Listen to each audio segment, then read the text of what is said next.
Hello, this is Ian, CEO at Will for Wellness, for another wellness provider chat, and we have the lovely Helen today. I know she's lovely because I met her. Anyway, Helen, hello, and how are you? Morning. I'm good, thank you. I've got a very, very well-deserved day off today, so I'm very happy about that.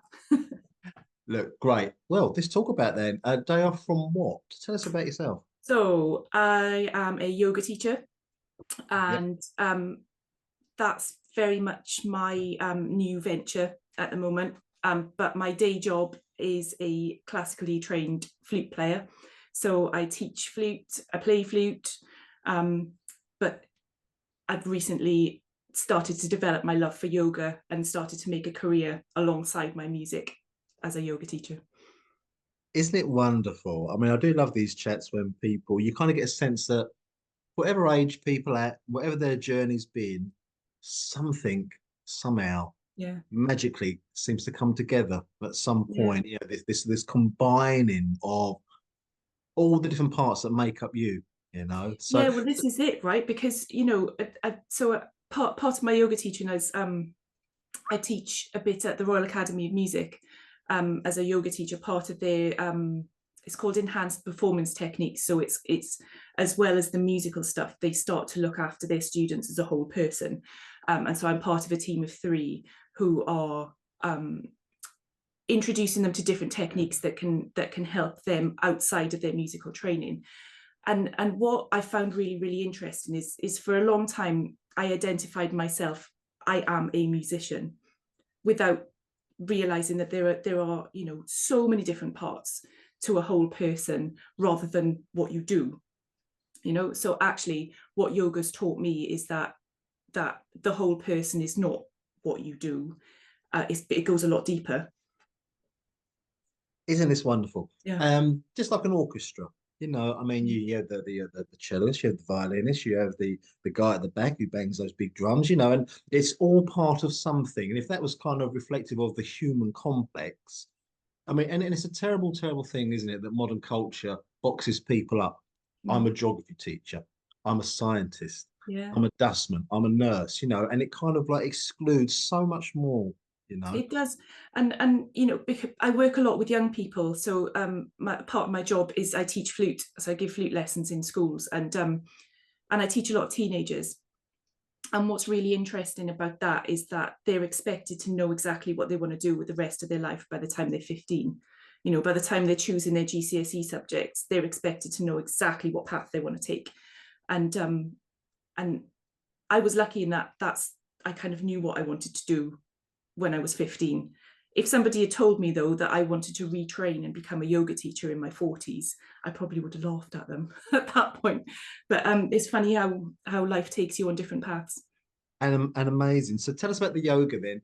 So somewhere along the line, it caught your attention and you got attracted to it because that's how things work, you know.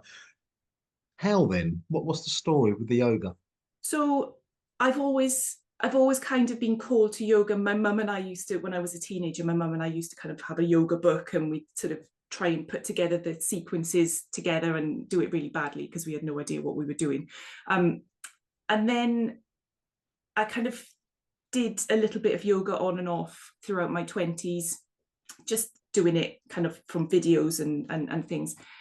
And then in my, let me think, in my 30s, I was having my second son and got a really, really awful bout of insomnia. And it was just chronic. It was months and months and months. I just didn't sleep. And somebody suggested I go to a yoga class. So I went along to a local yoga class, hoping that somebody was going to help me to sleep. And I was hooked, like absolutely hooked.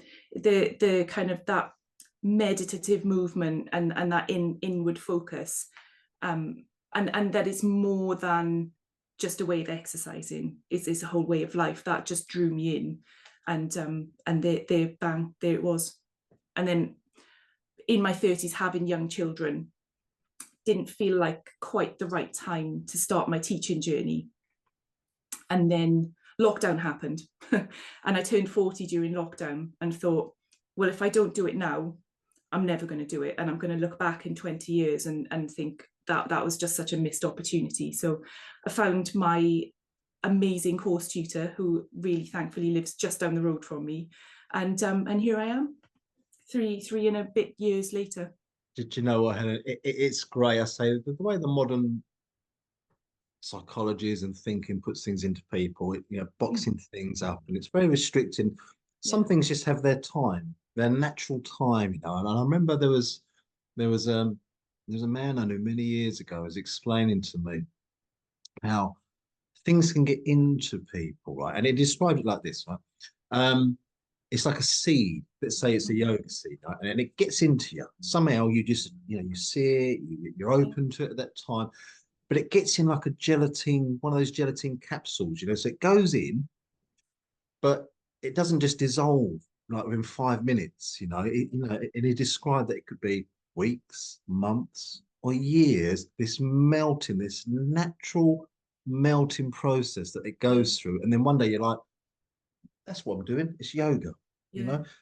know, with I myself and love Tai. that. Yeah, yeah, and that's how it is. I mean, Tai Chi, as I teach Tai Chi, Qigong, and I'm aware I planted, or some of that seed was planted in me about 15 years before I Yeah. started doing anything with it. And yet it's now become part of your life, and it's just like hand in glove. So it's amazing. Anyway, location wise, where are you based? And you're doing your yoga online as well, aren't you? Um, well, so I'm based in North Kent, so just outside Gravesend. Yep. And at the moment, I'm just doing in-person classes because I've Was got a okay. lot going on with family and stuff. But um, lots of my offerings are available online if people are really, really interested and they live further away or timings aren't great, because actually, online is perfect for that, isn't it? You can just set up and go. So yeah, online is definitely something that I am looking to expand on what I'm doing. I do the occasional class online at the moment, but looking to expand it. Yeah, absolutely. And we know it's a thing now. We know people want to access their wellness. And I also just want to go back to another point. One of the things about Wheel for Wellness, right? We had this vision of, let's not make this a luxury thing or something that we do, for an hour on Friday night, whatever modality it is. Let's make this common practice and as normal as literally just walking around to the corner shop and buying a pint of milk. Um, so people like you, we wanted to build it with people that have found it, found their thing, love what they do, and want to connect people with it. Because like you and like me, there's like, about yoga, about Tai Chi, but there was a time when you didn't. Yeah. So we need to better find opportunities and ways to do it. So look wonderful. So yeah, so North Kent, which means people in sort of South London can get to Yeah. you, obviously into Kent. There's a sort of a sort of geographical area that you can find in, and all they need to do is come and connect with you, Yeah. and in your own way, in your own flavor, you'll be doing your yoga practice. Yeah. And I hope the music thing, as you know, I work with sound as well. You can find that combination so that there's a kind of what else can be done, in terms of workshops, retreats, whatever they do. So with yourself, then it would be great. But anyway, as you know, and I was putting you on the spot a little bit, we want a wellness tip for you. All right. So the idea is that somebody wakes up on a Thursday morning and they can access something, and it's called a wellness tip, and this is what comes up today. What would you say? So my most recent retreat was called "You Can't Pour from an Empty Cup." So prioritizing your well-being and the well-being of those around you helps you live a happier life. Yeah, nice and simple and very holistic, and that says a lot about you, I think. And isn't this something just wonderful about the simplicity of it? Doesn't need to be over complicated, over fluffed out. It's just literally that's it. Find something you love doing that takes care of yourself, and then you'll be able to take care of others. Yeah, Yeah. absolutely brilliant. Helen, lovely to do this. I'm glad we've done this as Thank well. you. So people, please do come into Wheel for Wellness, find Helen, that part of the county, but also because of the online offerings and workshops, and I'm sure there'll be all sorts of things will evolve from your practice, Helen. It sounds like it. So thanks for doing this today, Thank you very and we much. will see you again very soon. Yeah.